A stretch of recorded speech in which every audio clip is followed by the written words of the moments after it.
What's up, Lantern fans? It's the Emerald Enthusiast, back with another Green Lantern collectible review. This time I'm taking a look at this 1/6 scale custom statue of Green Lantern Kyle Rayner. I bought this statue 7 or 8 years ago. I don't remember the seller's name or the details of the purchase, but I'm pretty sure I bought it on eBay.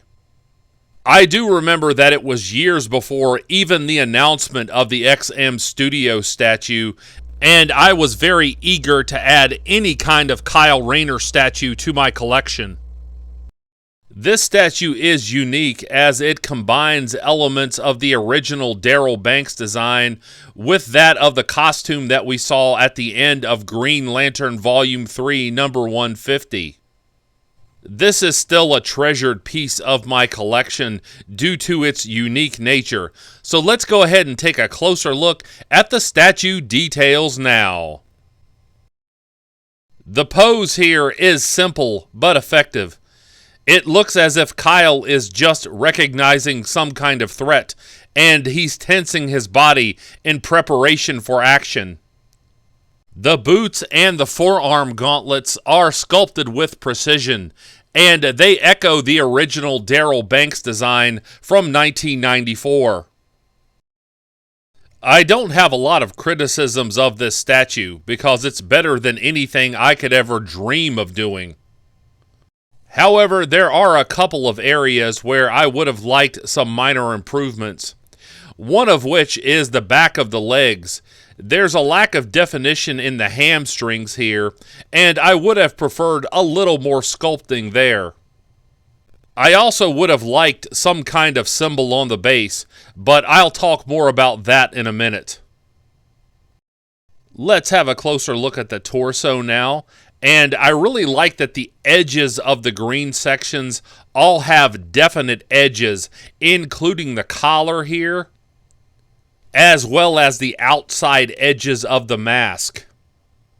I also appreciate the shape of the biceps and the triceps. Kyle is definitely muscular here.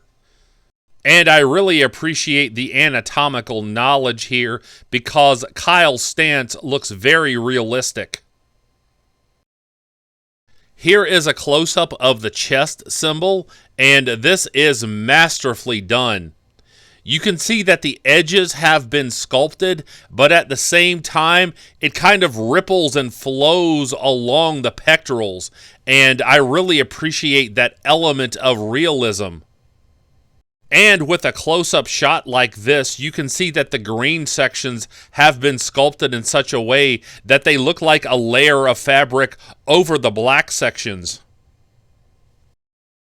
Here's a close-up of the ring, and this is my biggest area of disappointment with this statue.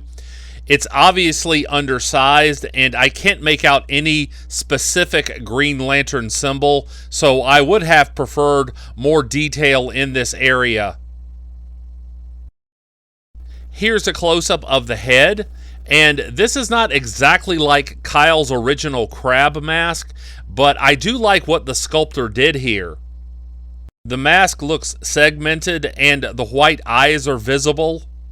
The ends of the hair were sculpted to flow over the mask, and I really like the set of the jaw.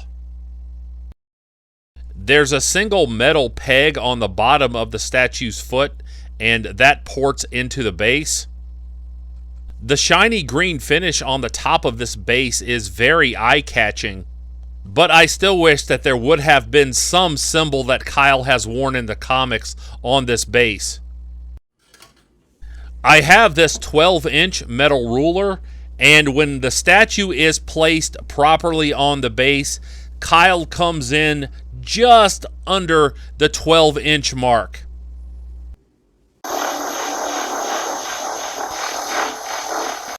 Like and subscribe if you enjoyed this review.